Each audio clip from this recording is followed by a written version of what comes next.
Lisan. Bayangkan nak tengok iman macam mana, tengok lisan dia. Kan susah nak jaga lidah tidak bertulang ni.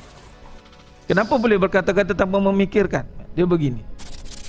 Apabila kedudukan sepatutnya bermula dengan hati, jiwa.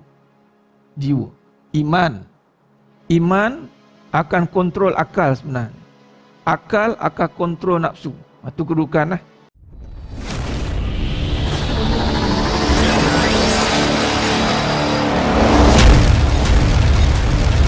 Assalamualaikum warahmatullahi wabarakatuh.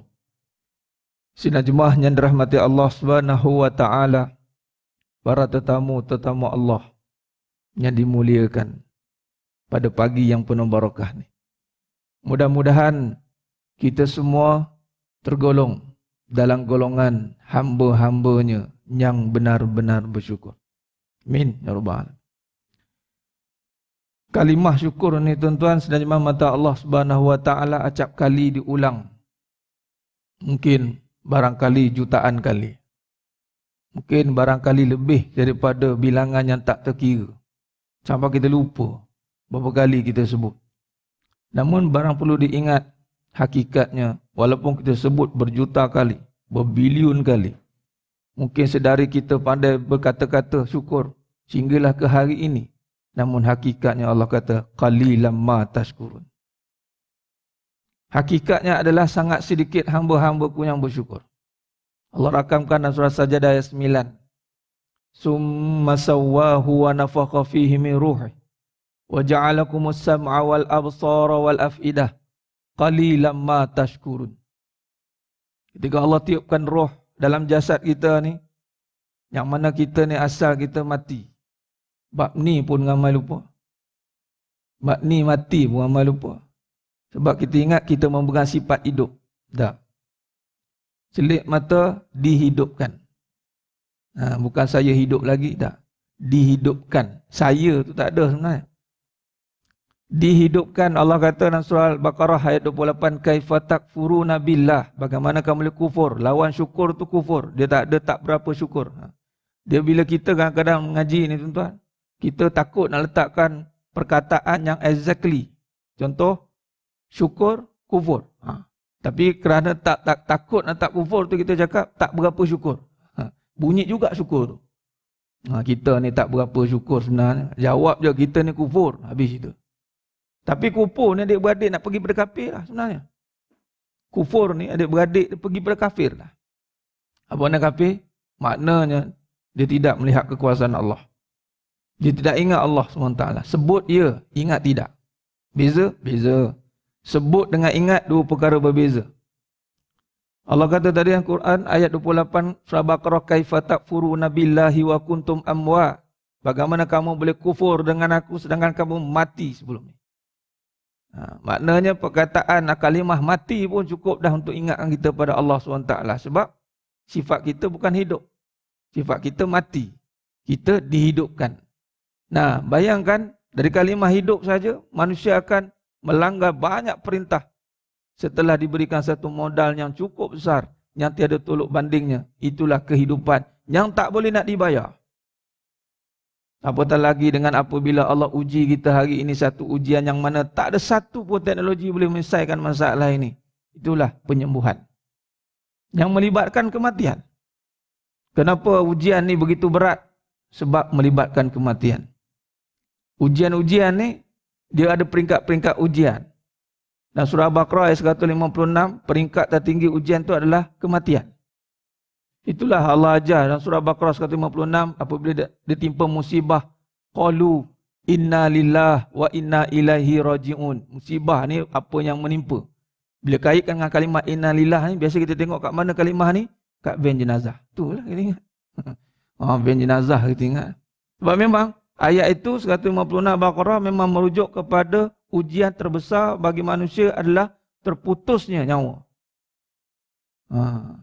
Bila besar, nyawa ni memang nikmat yang besar.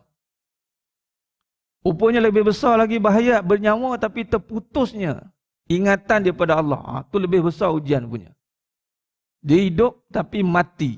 Apa yang mati? Hatinya. Jasadnya hidup. Hatinya mati. Itu pun itulah kembali kepada kufur tadi.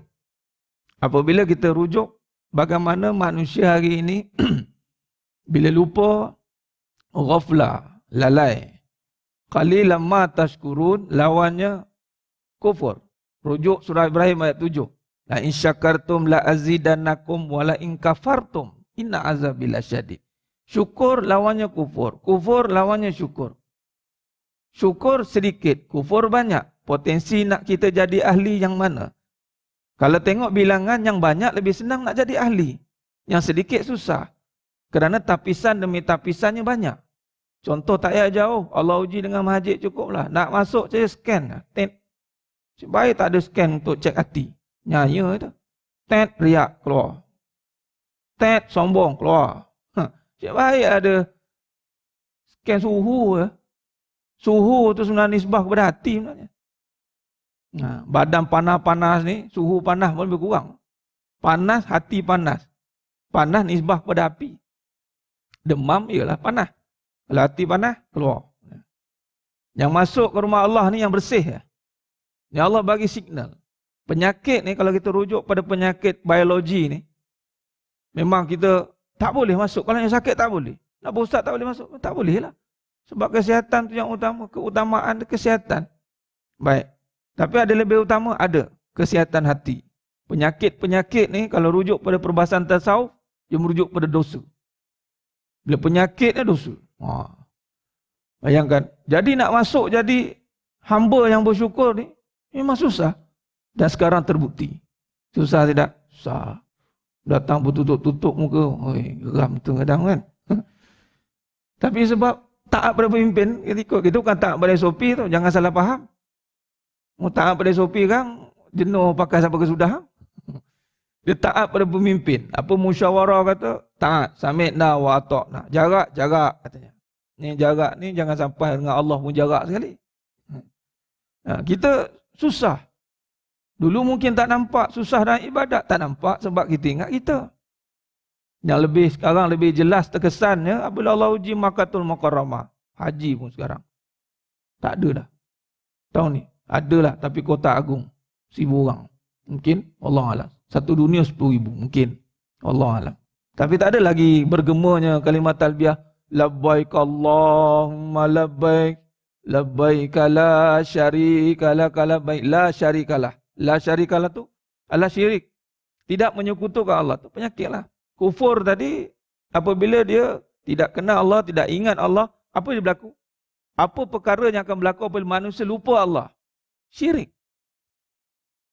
Adakah orang syirik ni orang yang tidak mengucap? Mengucap. Adakah dia tidak solat? Solat. Adakah dia tidak mengerjakan ibadah korban? Buat.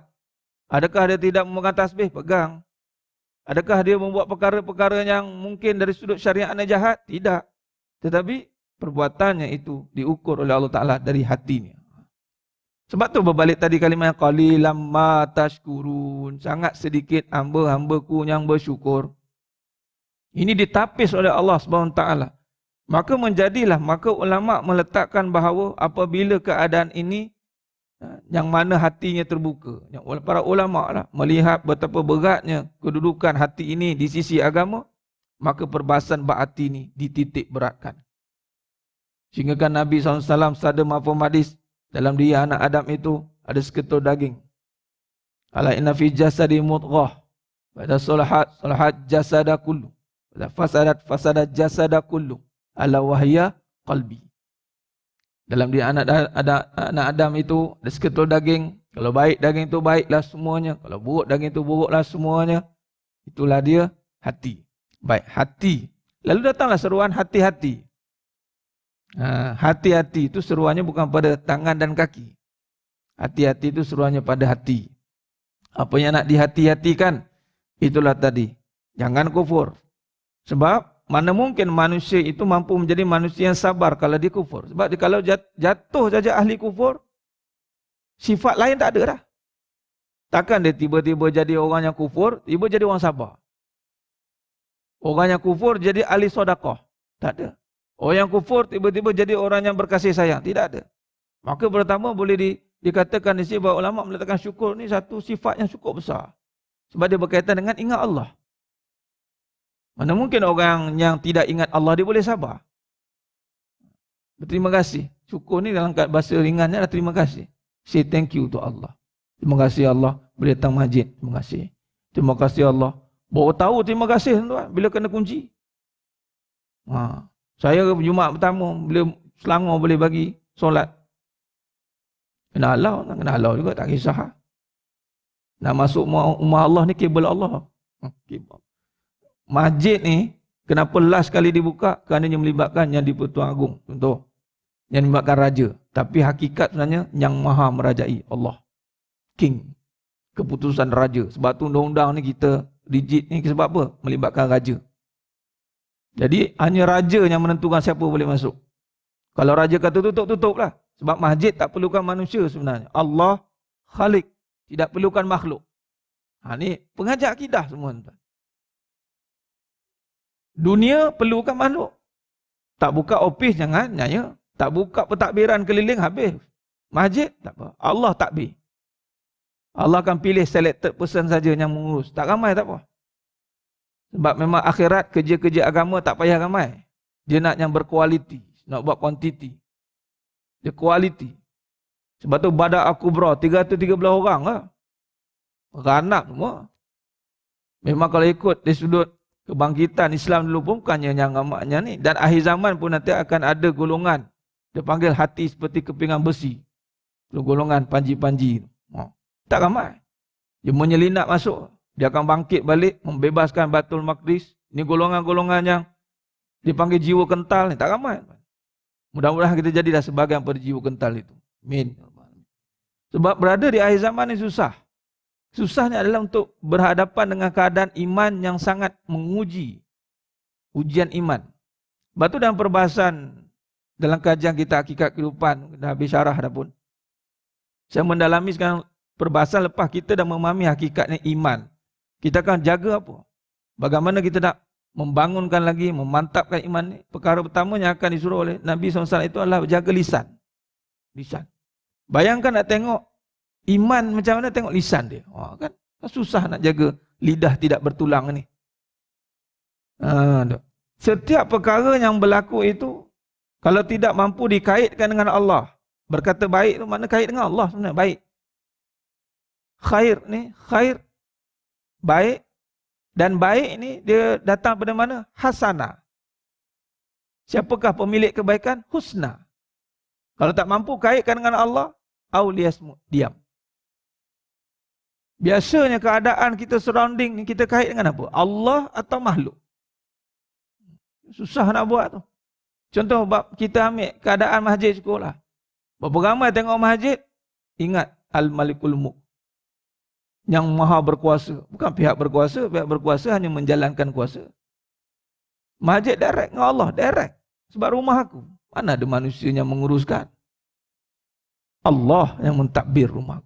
Allah boleh buat macam contoh di Aceh dulu kan, berapa tahun dulu dah. Yang tsunami tu kan datang. Air macam tu . Boleh buat? Boleh. Lebih dahsyat pada tu Allah boleh buat. Allah boleh buat tak? Masjid tidak kena impact pandemik? Boleh. Tak ada masalah. Tapi kali ni Allah nak bagi final signal, petanda akhir. Bagi apabila masjid ni, ulama syarahkan apabila masjid menjadi kesan daripada musibah yang datang, maka itu petanda yang cukup berat sebenarnya. Cuma kita tidak memberat-beratkanlah cerita dia. Hanya orang-orang yang beriman yang benar, dia akan renung keadaan bagaimana terhalangnya ibadah ni satu musibah besar. Terhalang ibadah ni tu bukan musibah kecil. Kita biasa boleh datang, tiba tak boleh. Itu bukan musibah kecil sebenarnya. Kita ingat musibah kita tak ada duit. Susah luar. Tak ada duit ni, sahabat lebih teruk. Keadaan tak ada duit. Dulu-dulu dah ada uji dengan keadaan apa, teknologi semua tak ada. Tapi sebaik-baik zaman. Zaman Nabi SAW. Dengan jauh daripada teknologi ni. Tapi sebaik-baik zaman. Maknanya kesusahan yang paling bahaya yang kita kena hindarkan itu adalah apabila terhindarnya kita untuk ibadah. Dan ibadah yang mana tadi kalau kita kaitkan dengan bagaimana nak memahami keimanan kita setahap mana, Nabi kata itu dengan kita memperhalusi, menjaga, berhati-hati apabila kita melihat kalam-kalam yang keluar dalam tutur kata kita itu. Adakah kalam-kalamnya itu membawa kembali ingat kepada Allah atau ghairillah, selain Allah. Yang ini kita kena berhalusi. Sebab tu sebenarnya mata Allah SWT. Dan satu hadis Nabi SAW pada Abu Hurairah radhiyallahu an. Rasulullah SAW sabda, "Innal 'abda la yatakallamu bil kalimati ma yatabayyanu ma fiha." Sesungguhnya seorang hamba akan berkata-kata dengan perkataan tanpa dia memikirkan baik dan buruk. Sesungguhnya hamba. Manusia ni sebab apa begitu? Baik. Dalam pengajian kita sebelum ni, susunan kita, susunan dalaman, itu kenapa boleh berkata-kata tanpa memikirkan? Dia begini. Apabila kedudukan sepatutnya bermula dengan hati, jiwa. Jiwa. Iman. Iman akan kontrol akal sebenarnya. Akal akan kontrol nafsu. Itu kedudukan lah. Ini kajian. Iman, kemudian akal, kemudian baru nafsu.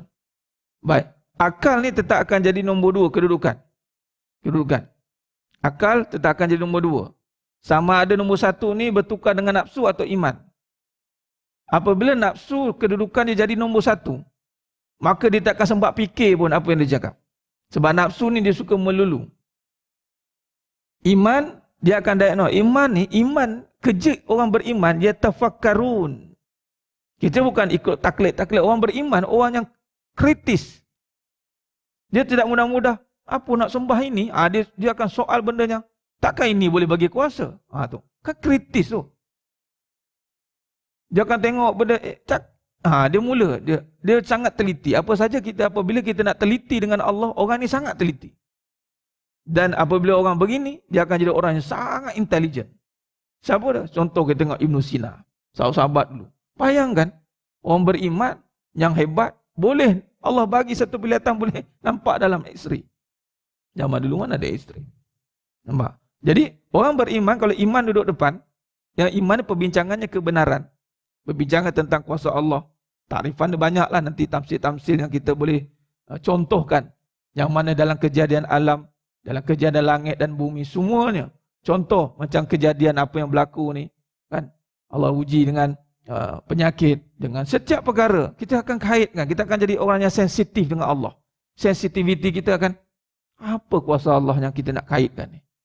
Apa perkara, apa mesej yang Allah nak sampaikan? Kita tak akan hiraukan dah kesusahan tu sebenarnya. Sebab kesusahan itu sebagai subjek yang akan membuat kita nak kembalikan diri kepada Allah sebenarnya. Bukan nak bahas susah tu pun. Bukan kita nak, ya apa ni susah ni, payah. Nampak? Dia cerita keadaan. Sebab nafsu ni antara perkara yang menyebabkan dia ke depan apabila kita meletakkan keadaan dan perasaan. Keadaan dan rupa, kedudukan. Ini bersandarkan hadis Nabi SAW. Yang mana Allah berkata dalam hadis itu, Nabi berkata, Allah cakap, Allah tak tengok. Innallaha la yanzuru ila suwarikum wa amwalikum. Suwarikum wa amwalikum. Rupa dan harta. Harta nisbah kedudukan. Rupa nisbah kepada perasaan. Kedudukan, perasaan. Perasaan ni juga, kedudukan ni boleh kaitkan dengan keadaan. Dan perasaan tu apabila melibatkan emosi. Ini Allah tak tengok dua ni. Dalam bab kehidupan ni, masuk tak tengok tu adalah tidak menjadikan sandaran. Kita nak beramal tu tidak. Contoh, hari ni malas lah. Malas lah.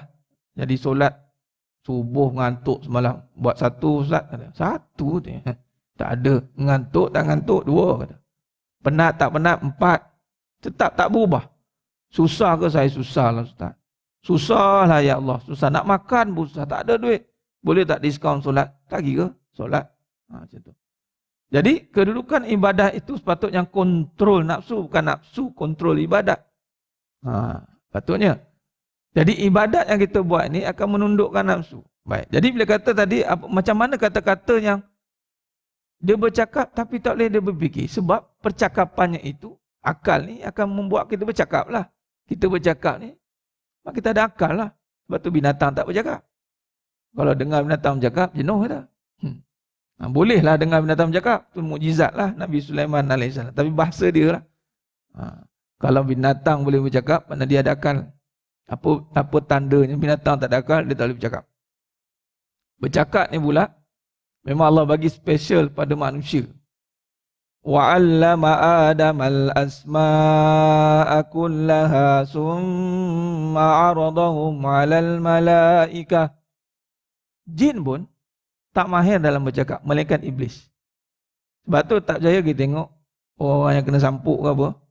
Kita tengok sampuk, cerita tu kan yang pergi ruqyah. Ada jin yang bercakap elok, sempurna. Dia tak intonasi perkataan dia pun kadang-kadang terabur. Kalau ada iman, jin yang iman, ya akan bercakap dengan agama. Tapi yang kalau tak ada iman tu, cuba tengok bahasa dia. Kita dengar pun kalau bahasa dia ikut bahasa kita takkan faham. Dia tak tahu apa dia cerita. Memang kata-kata ni diberikan kelebihan kepada manusia. Sebab tu kelebihan manusia itu adalah apabila dia diberikan kata-kata dan kata-kata yang membawa kepada kebesaran Allah. Itu kata-kata yang sepatutnya. Wa rabbaka fakabbir. Kata-kata ni, lisan ni, ulama syarahkan lisan itu iman. Lisan itu zikir. Zikir sebut. Sebutan. Zikir. Tapi nak sebut tu, akal ni, dia dari mana? Itu dari zikir hati. Daripada hati, maka akalnya berfikir. Baru dia akan berfikir. Dia tafakkarun, dia tabayun. Orang beriman dia macam tu. Dia ada buffer. Dia tak ada pum terus keluar. Kalau kita jumpa mana-mana orang yang fakih dan alim, kalau kita tanya dia akan ambil masa, dia tak akan on the spot. Wallahualam. Wallahualam. Tak apa, anak-anak cek dulu tengok. Dia tak mudah-mudah nak describe. Dia tidak. Sebab setiap perkara itu, dia tidak boleh kata tanpa ada sandaran. Maka dia bimbang. Yang lebih bimbang adalah sandarannya nafsu. Bimbang.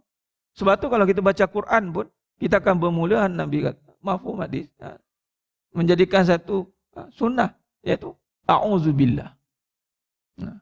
Kalam ta'awuz. Kenapa baca Quran, Ustaz? Baca Quran dan Quran kan, nak buat ta'awuz lagi. Kerana bacaan itu boleh diganggu oleh nafsu. Yang membacanya boleh jadi dengan akal. Sama ada kita membaca hanya sekadar dengan akal semata-mata, atau kita baca dari hati kemudian akal berfikir. Ada kadang-kadang baca saja, maksudnya akal ni dia sebut saja. Sebut saja. Bila sebutan tanpa dengan kefahaman, sebab tu kena ada bimbingan. Kena ada guru-guru yang membimbing. Sebab guru ni membimbing ni apabila dia nak bawa hati kita tu. Kalau sekadar sebut, saya boleh baca dah Ustaz. Baca memanglah semua orang boleh. Tapi nak membawa hati tu, supaya bila baca tu, huruf, kalimah itu benar-benar bergetar. Guru. Dia akan membawa kepada pemahaman. Bacaan-bacaan, pertama dari segi huruf dia, tetapi dari segi intipatinya, rohnya. Itu iman. Jadi bila kata berfikir, bercakap tanpa berfikir, maknanya percakapannya itu, akalnya tadi tidak dibentuk oleh iman. Akalnya dibentuk oleh keadaan. Akalnya dibentuk oleh perasaan dia. Kalau keadaan ni sampai tahap dia boleh jadi orang yang etis. Dia tak percaya. Tak ada. Tengok aku susah pun tak ada siapa tolong. Aku yang kena ikhtiar sendiri. Aku kena buat sendiri katanya. Macam mana kita nak cakap orang begini? Sebab waktu itu dia dah nafsu di depan. Bila nafsu kat depan ni, satu kepayahan, kesusahan dan kemungkinan dia akan berlaku kerosakan. Amarah bisu. Nafsu ni. Bila sebut saja nafsu, dia akan pergi kepada amarah. Amarah. Dia kata nafsul mutmainnah. Nafsu yang dah ditundukkan oleh jiwa yang beriman. Itu nafsu mutmainnah tu. Kalau makam perbincangan bab nafsu pula. Istilahnya mata Allah SWT. Dan sama lagi, Nabi kata, dan kerana kata-kata itu, yahwi biha finnar ab'ada ma bainal masyriq wal maghrib. Lalu dengan perkataan itu, dia dicampakkan ke neraka dengan jarak yang lebih jauh daripada jarak antara timur dan barat. Hadis sahih dan Muslim. Makna dengan kata-kata ni, tuan, walaupun kita tidak faham apa yang kita kata, hati-hati. Sebab tu tak faham jangan cakap. Lebih bahaya, tak faham cakap. Buat Allah pula tu, buat kuasa Allah. Kita tak ada, diam. Entah ni diam. Macam mana nak cakap? Tak tahu. Kita belajarlah dulu. Even kalau dah belajar pun, bercakap bukan sebab nak, ni, kan menunjukkan keakuan. Dia bukan kata setiap ilmu dia ada sini, dia dipanggil petunjuk dia. Sebab itu dia ada musyawarahnya, dia ada muzakarahnya, ada ijtihadnya. Itu kaedah dia. Jadi sebenarnya mata Allah Subhanahu Wa Taala. Baik, maka kalau kita kaitkan berbalik tadi, syukur, kufur, iman, lisan. Ada kaitan? Ada. Bila kata Allah uji ujian dengan iman yang mensyukur, adakah mampu kita nak kaitkan dengan Allah? Contoh kesakitan hari ini, berapa banyak lisan-lisan kita tersasul dalam menyebut kalam batil. Dalam kitab yang syarah yang seterusnya ini dipanggil kulil haq ataupun lisanul haq. Berkatalah benar. Contoh, Ustaz, aduh, rezeki payahlah sekarang ni, muncup ni. Saya cakap rezeki tak muncup, ekonomi saya muncup, rezeki tak pernah muncup. Nampak? Itu kalam mana? Dia berfikir tak kadang-kadang berkata tu? Apatah lagi kalam-kalam dia itu melibatkan sifat-sifat yang ada rujukan. Iaitu contoh rezeki. Rezeki ni rujuk pada Allah. Bukan rujuk pada duit. Razak. Ghairi hisab. Ustaz, habis duit saya licin. Duit saja habis. Rezeki tak pernah habis. Oh, ni yang tak faham ni Ustaz. Tu hatilah tu. Kerana Allah tak bukakan pintu hati dia untuk melihat bagaimana urus takbir rezeki Allah Ta'ala yang tidak pernah berkurang walau seinci. Tak pernah. Takrif itu yang salah. Menyebabkan bila kita salah dalam takrifan, kita tafsiran yang salah, tafsir kehidupan. Dan pengajar hakikat kehidupan juga boleh dikatakan sebagai tafsir kehidupan bersandarkan tafsir Al-Quran. Kita memang ngaji tafsir Al-Quran. Tapi bila mari kehidupan, memang tak tafsir pun ikut Al-Quran. Ni hati-hati. Sebab itu tadi berbalik pada a'udzubillahi minasyaitonirrajim, berlindung. Sebab iblis ni, pakar si iblis ni, dia boleh manipulate fakta menjadi auta. Kebenaran dalam Quran yang nak dikeluarkan menjadi kehidupan, dia kata tak payah. Ini Al-Quran punya cerita. Ini dah apa? Hidup kau lain. Hidup kau berbeza. Dia cakap itu sudah. Al-Quran ni Al-Quran. Jangan. Hidup kau beza. Kau susah, siapa nak tolong? Allah kata dah hasbi Allah wa ni'mal wakil wa ni'mal maula wa ni'man nasir. Dia boleh kata hidup susah, siapa nak tolong? Tak ada siapa nak tolong aku. Allah. Memanglah syariat memang tak ada siapa tolong waktu tu. Memang tak ada siapa tolong. Yelah, aku sebatang kara je. Yelah, katanya. Kata-kata yang boleh merosakkan iman dia tu. Ini kata-kata yang kufur. Tapi tak kita tak sampai tahap nak kata begitu. Sebab kita tak berani cakap. Katakan bagi diri kita sendiri. Itu je lah. Kufur ni. Auzubillah. Istighfar adalah. Apabila kata-kata yang bersalahan dengan keimanan tanpa kita berfikir. Contoh Allah uji dengan kesakitan. Sakit ni apa Allah nak uji? Kesembuhan. Sebelum ni mungkin kata-kata kita kufur. Asal sakit ni ingat doktor. Asal sakit ingat Panadol. Anda ingat saya ada masa untuk sakit kepala? Memanglah syariatnya begitu. Syariatnya. Tetapi hakikatnya sakit, ingat penyembuhan. Barulah kita ada keinginan atau intention kita nak jaga amalan. Amalan ni menyebabkan penyembuhan, tuan. Dan dia memang tak ada ubat. Solat Allahu Akbar, ubat sebelah. Tak ada lah. Tapi dengan kita menjaga amalan yang konsisten. Tuan-tuan, sebenarnya mata Allah SWT. Sahabat-sahabat dulu. Cuba bayangkan. Dengan keadaan yang, dengan fasiliti yang bab penyakit ni. Kita pergi pada penyakit dulu. Dengan teknologi, tak ada MRI, tak ada apa pun, tak ada scan, tak ada pun semua tak ada. Dan badan mereka diperlukan on call. Apa dia? Berperang. Macam mana nak pastikan sihat? Adakah kita nak buat sebeban ubat? Adakah kita nak buat kulit kita punya timing makan vitamin? Boleh, makanlah, tak salah. Tapi isunya, apakah faktor utama yang menyihatkan tubuh badan? Adakah ubat? Atau yang lebih besar daripada ubat? Apa dia? Sembuh. Kesembuhan boleh tanpa ubat. Sekarang contoh. Dulu PKP. Dengan PKPP. Sampai tahap apa? Hang fikir sendirilah. Oh Allah, dah tak tahu nak kata. Fikir sendiri, fikir-fikirlah. Waktu PKP, bersenapang semua. Ya, Ahmad, 10 km radius. Nak keluar, tu surat daripada polis. Nombor kadar keboleh jangkitan. Oh, tu, hafal tu, Ahmad. Hari-hari dengar. Kadar keboleh jangkitan. Amount dia, ratus-ratus. Sekarang berapa amount? Kita pun dah tak tengok dah. Dulu tengok KKM, tengok. Nampak? Dengan keadaan kita yang dah fleksibel nampak. Tiba hilang penyakit tu. Dengan ikhtiar yang sama. Tak ada kurangkan ikhtiar pun, sama. Kalau ikutkan kalau pun tak boleh pakai sekiranya. Sekira pun gagu juga. Kalau sekiranya kita beginilah. Apabila melihat keadaan itu, kalau sekiranya kita bersandar pada keadaan. Kalau keadaan tu, dia akan jadi sekiranya, kalau. Nampak? Perbincangan. Ikhtiar itulah yang menyebabkan sembuh. Sudah pasti ikhtiar waktu awal tu dah selesai masalah. Sama, ubat tak jumpa.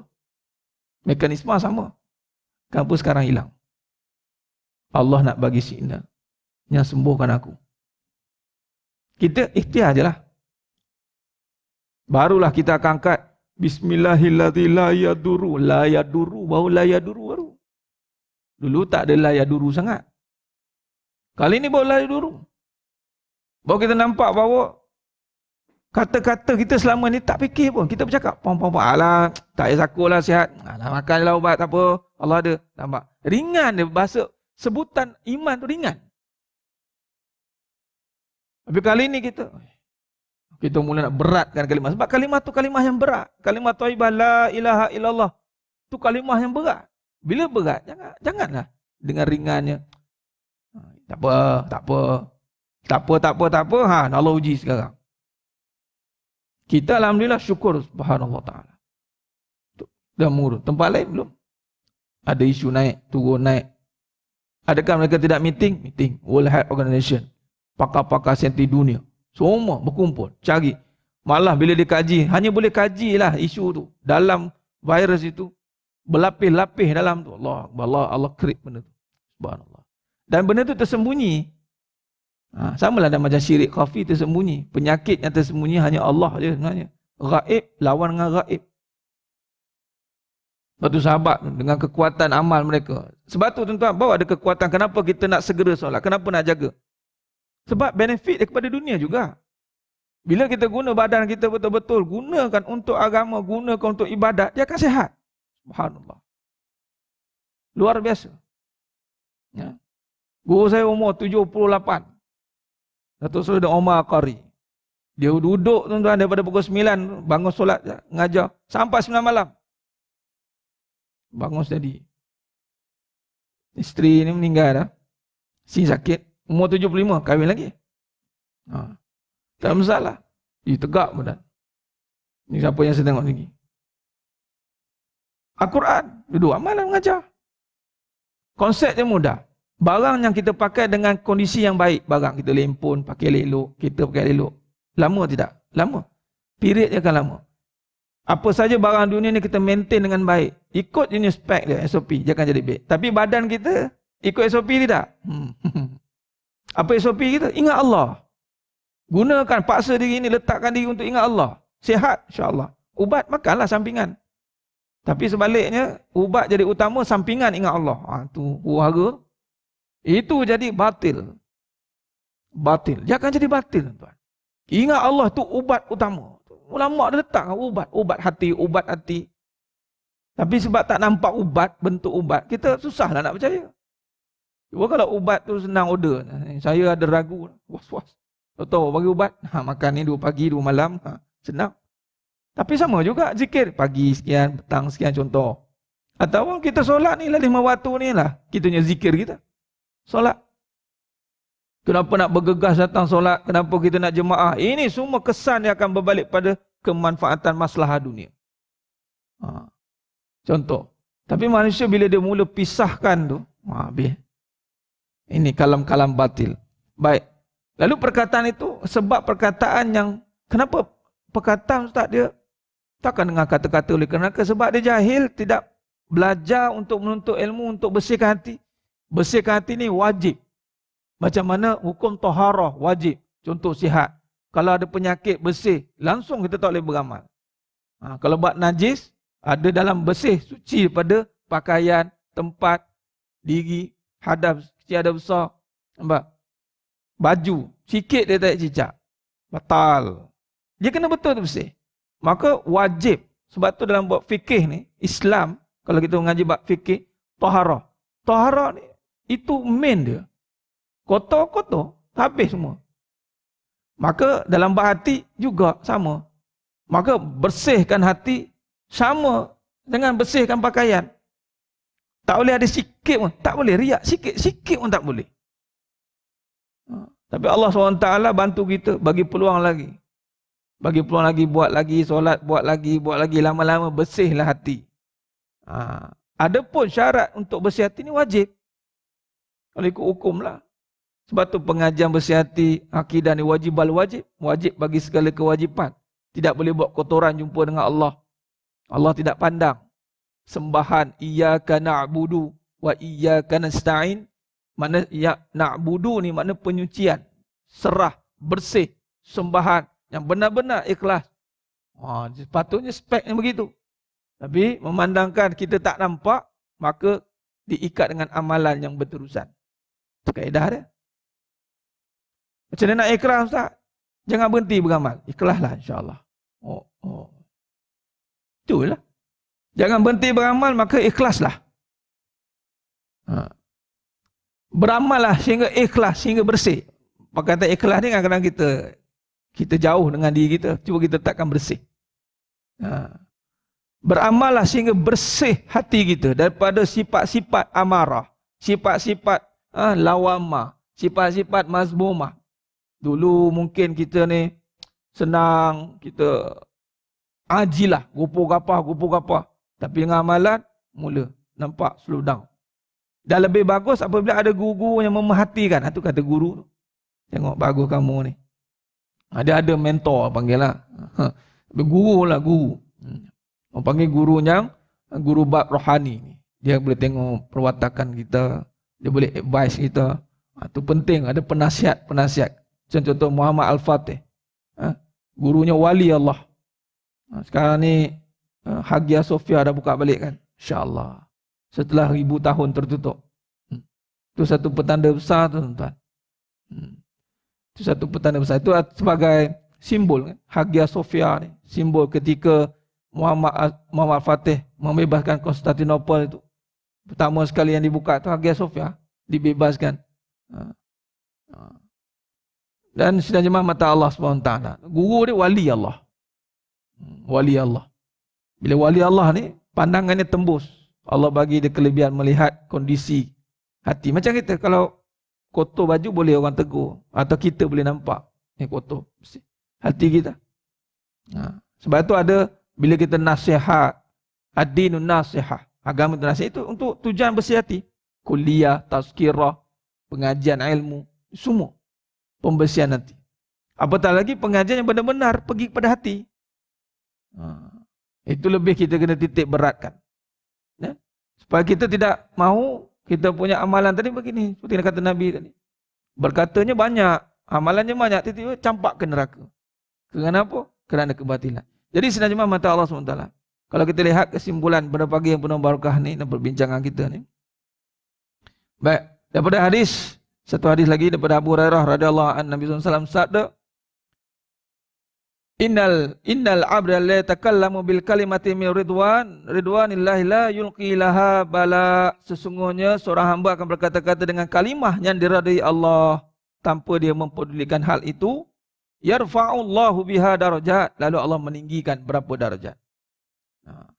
Dan kata Nabi kata lagi, wa innal abda la yatakallamu bil kalimati min sakhatillahi la yulqi laha bala yahwi biha fi jahannam. Sesungguhnya seorang hamba yang berkata-kata kalimah yang dimurkai Allah tanpa dia mempedulikan hal itu, lalu Allah mencampakkannya ke dalam neraka. Sahih Bukhari.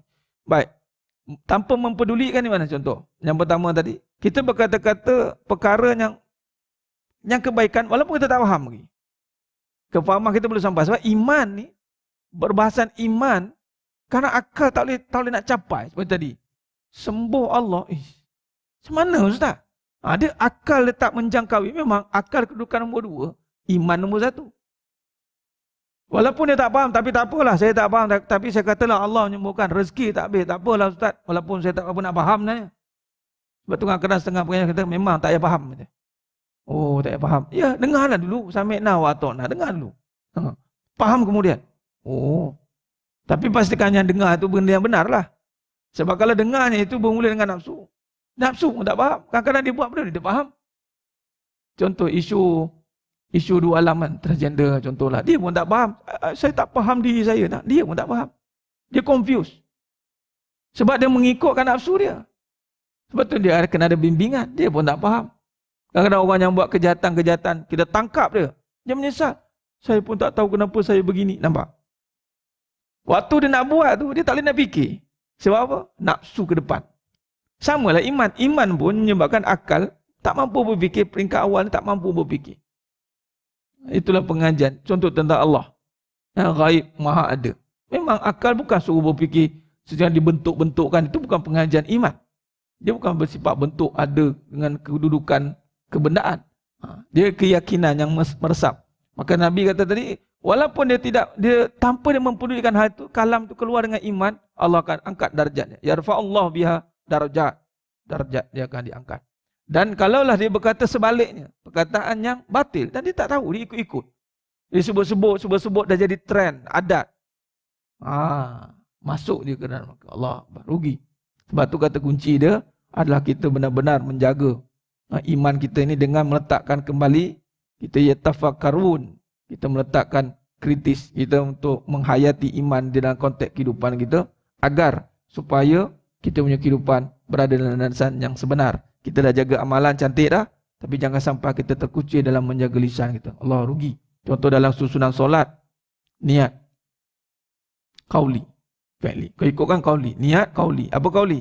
Yang pertama, Allahu Akbar. Diri dah. Semua orang berdiri. Yang membezakan diri seseorang dengan diri yang lain, pertama niat dia. Niat nak solat. Solat dah. Diri je. Diri saja. Niat dah solat dia. Allah di hati, Ustaz. Ini qauli, sebut Allahu Akbar. Ni hati-hati juga kalau dah pakai emas-emas kan tak perasan. Tak terkeluar tu. Kurang-kurang telinga Allah Akbar. Allah Akbar. Jangan bisik. Dengan salam. Assalamualaikum warahmatullahi wabarakatuh. Contoh kan. Imam. Dia diam. Kira. Dengan selawat. Ada qauli, rukun-rukunnya. Baik. Maka iman. Lepas tu jaga apa? Di situ solat kita nampak dah. Bila kata iman, jaga lisan. Kalau iman, Allahu Akbar. Kemudian jaga perbuatan. Diri, betul. Dia tidak boleh juga iman, Allahu Akbar, nyandor lagi. Kata nak solat. Tak apa dah. Kita yang penting iman. Tak jadilah. Dia kena buktikanlah dengan perbuatan pula. Tapi perbuatan ini diikat dengan perkataan tadi, lisan dan niat tadi. Ramai orang berdiri. Tetapi apabila dia masuk niat dan lafaz Allahu Akbar, ini pun bukan wajib. Lafaz tu yang wajib. Nah, jadi sebenarnya mata Allah SWT. Maka di situlah kita nampak sesuatu dia. Baik, saya cukup setakat itu dulu perbincangan kita dalam bab qulil haq ni, atau berkata benar dalam kehidupan kita. Mudah-mudahan Allah berkati, insya-Allah. Mudah-mudahan Allah rahmati kita yang hadir dan yang menonton pada pagi yang berbarakah ni. Allah pilih masukkan dalam syurganya tanpa hisab. Amin ya rabbal alamin. Aku lu qauli hadza wa astaghfirullahalazim li wa lakum wa billahi taufiq wal hidayah. Assalamualaikum warahmatullahi wabarakatuh. Tangguh dengan tasbih farah dan suratul Asr.